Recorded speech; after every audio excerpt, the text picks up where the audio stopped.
Hi everyone, Ali Akbarian, your resident road safety expert from Mobility Engineering, back again for another Q&A. Thank you very much for those questions coming in. We're here for video number 2 of our special series on behavioural barriers and barriers in vehicles. Like I said, barriers are very, very common. We got a very lengthy question with a whole bunch of stuff, and we thought, you know what, this is a common solution, so why don't we give you a few videos and kind of unlock bit by bit barriers in vehicles. Like I say, hit that subscribe button down there. We'd love your support to get to that 10,000 subscriber mark, and we'll keep that content coming. Okay, we were showing you this video before last week, and this car in the video from last week. And what we were explaining was, yes, you can have a barrier between, but there are constraints around that barrier, and you've got to be very careful about those constraints, and the barrier needs to be certified by a local certifier. New South Wales would be VSCCS, Victoria would be VAS, WA would be Main Roads and so on, right? And Main Road signatories and so on. So a barrier would be something that would come from the top to the bottom, right? Now, what are the constraints? Like I said, the first thing is you've got to get the installation certified.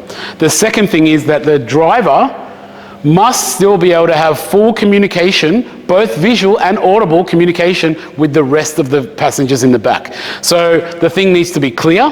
It needs to also either have access holes. When I say access holes, like ventilation holes or speaking holes, so you can actually clearly hear the person and communicate between the two. And with your mirror and by looking around, it needs to be clear so you can see through.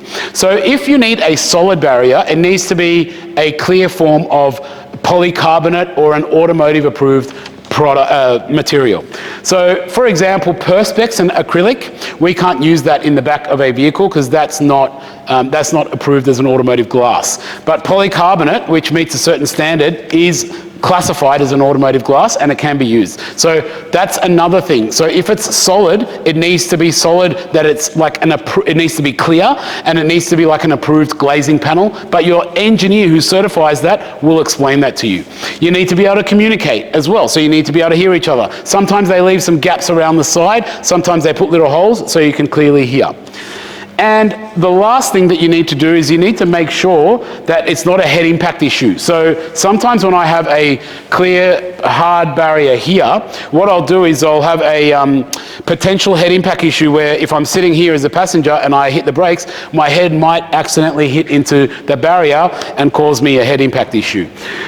Many seats in the back of many of the back seats of cars, or most of the back seats, the back of the seat of a car, should I say, so like the back of the front seat there, if it's a head impact issue, you'll see that the back of the seat is padded, right? So if you see that the back of the seat in front of you is padded, it's a head impact zone, right? That's normally what it is, because they don't want to pad it and spend the money on the padding if they don't have to. So if it's a head impact issue, again, your engineer should identify that, and then what they will specify is that the area where there is going to be a head impact, there needs to be energy absorbing foam, and it has to be a certain grade of foam that is to a certain specification, which is an automotive specification. Once again, your engineers will help you and guide you in that. So we're not going to give you too much technical info because it could be misleading or could be construed the wrong way.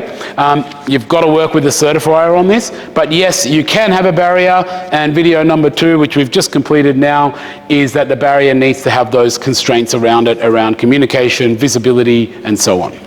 Okay, so thank you very much for tuning in. Like we always say, please keep those questions coming in, but tune in to next week for video number 3 of the barrier series, and then we're going to do a final video of the barrier series as well. See you next time.